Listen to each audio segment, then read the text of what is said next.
또 새로운 얼굴이 함께합니다.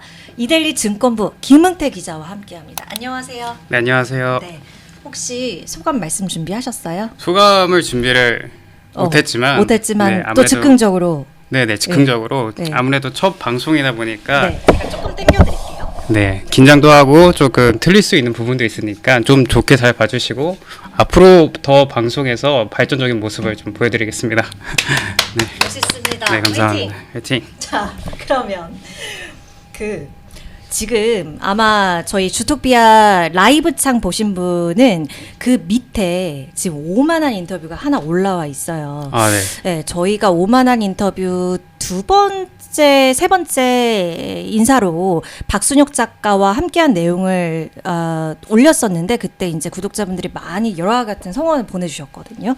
근데 오늘도 2차 전지 관련한 내용을 오철 상명대 글로벌 경영학과 교수, 그러니까 기술 혁신 관련해서 굉장히 연구를 오래 해온 분과 했던 내용을 올렸는데 마침 김응태 기자도 우리 여러분들이 많이 좋아하시고 궁금해하시는 2차 전지 관련해서 이 내용을 좀 준비를 해주셨더라고요.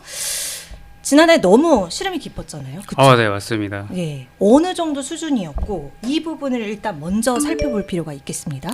네, 지난해 한마디로 2차 전지주를 정리하자면 네. 좀 악몽 같은 한 해였다 이렇게 네. 표현할 수 있는데요. 2차 전지 대장주인 에코프로 BM 같은 경우는요. 연초에 28만 3,500원이었는데요. 연말에 10만 9,900원으로 절반 넘게 하락했습니다. 네. 그리고 에코프로 BM의 지주사인 에코프로 같은 경우는요. 지난해 연말에 5만 7,500원으로 마감했는데 그 에코프로 같은 경우는 4월에 액면 분할을 했기 때문에 액면 분할 기준가 10만 3,400원과 비교하면 44% 정도 내렸습니다. 네. 네, 추가적으로 이제 배터리 셀 업체 세 곳이 있는데 이 삼성 SDI 같은 경우도 연초 대비 연말에 47% 하락했고요. 그리고 LG 에너지 솔루션, SK 이노베이션 같은 경우도 각각 20%가량 하락했습니다. 많이 떨어졌어요. 반토막난 종목들도 있어서 굉장히 시름 깊으신 투자자 여러분들이 많습니다. 그렇다면 왜 이렇게 하락했는지 짚어봐야 할 것 같습니다. 많이 오른 만큼 떨어진 건지 아니면 다른 요인들이 있었는지 좀 상세히 살펴주시겠어요?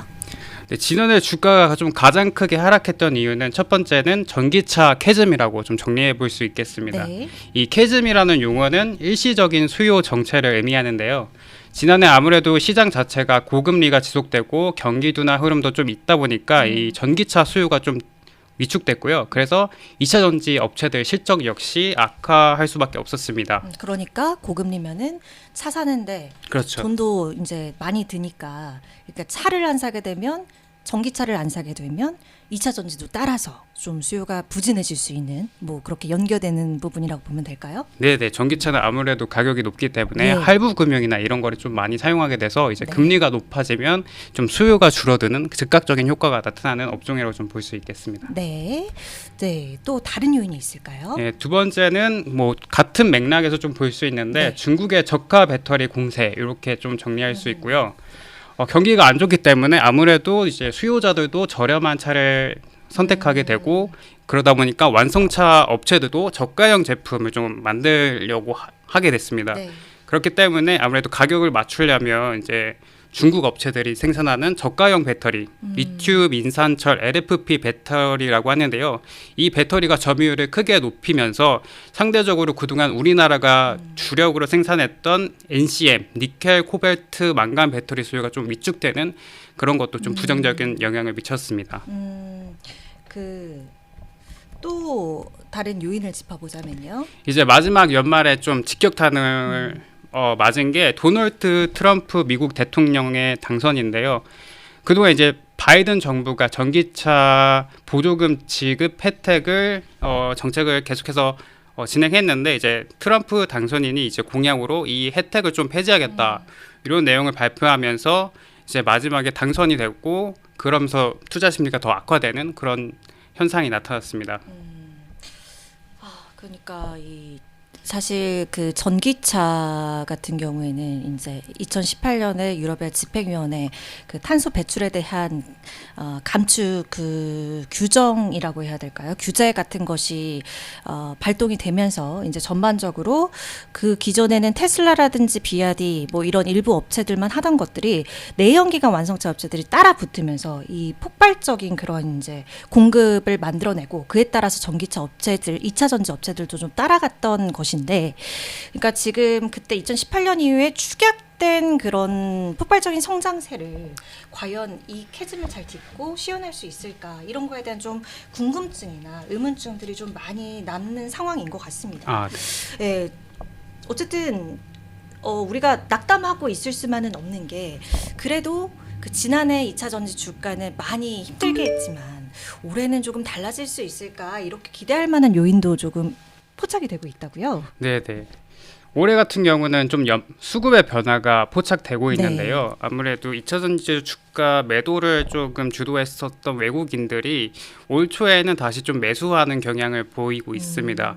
아무래도 이제 악재가 좀 나올 만큼 다 나왔다, 네. 좀 저렴해졌다, 저평가됐다 이런 인식이 나오면서 수급 변화가 포착되고 있는데, 실제로 이달 올해 1월 2일부터 10일까지 외국인 순매수 상위 종목에 2차 전지주가 새롭게 진입했습니다.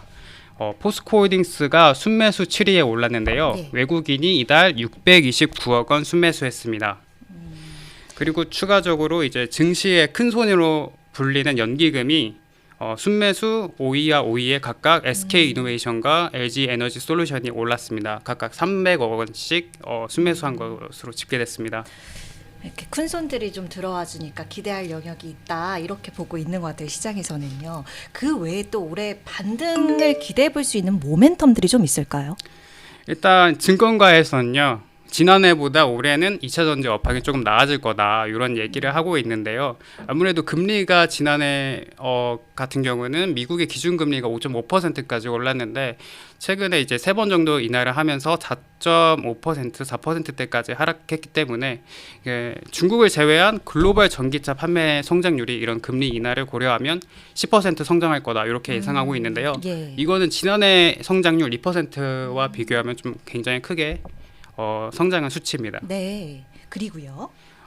그리고 이제 두 번째는 최근에 이제 미중의 통상 갈등이 좀 심화하면서 중국 상무부가 중국의 배터리 부품과 리튬 제조에 사용되는 기술 수출을 제한하겠다 이런 내용을 발표했는데요. 네. 그러면서 상대적으로 이제 중국의 빈자리를 우리나라가 다시 찾아갈 수 있다 하면서 반사 수혜가 기대된다 이런 내용도 좀 호재로 꼽힙니다.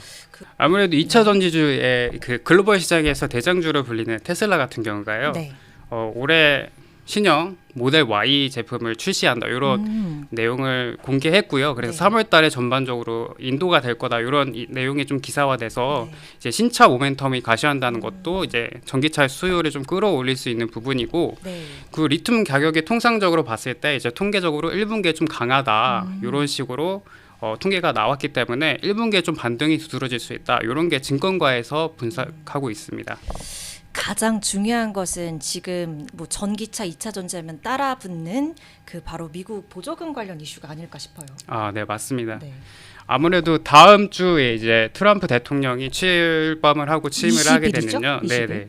이제 앞으로 어떻게 전기차 보조금 지원 법안 방향이 나올지 이게 관건인데요. 이제 시장에서는 좀 얘기가 분분합니다. 이 보조금 지원 정책을 완전히 폐기할 거다 이런 내용이 나오는 한편, 또 보조금 제도를 완전히 폐지하기 어렵다, 규모가 축소하겠다. 축소될 거다 이런 내용도 좀 나오기 때문에 아무래도 이 트럼프 정부가 출범한 뒤에 좀 어느 정도 정책이 구체화되고 불확실성이 해소된 뒤에 이제 3월 달부터 일관적인 주가 방향을 좀 탐색해 볼 수 있을 거다. 그때 좀 매수를 좀 생각해 보시는 것도 좋지 않을까 생각을 합니다. 네.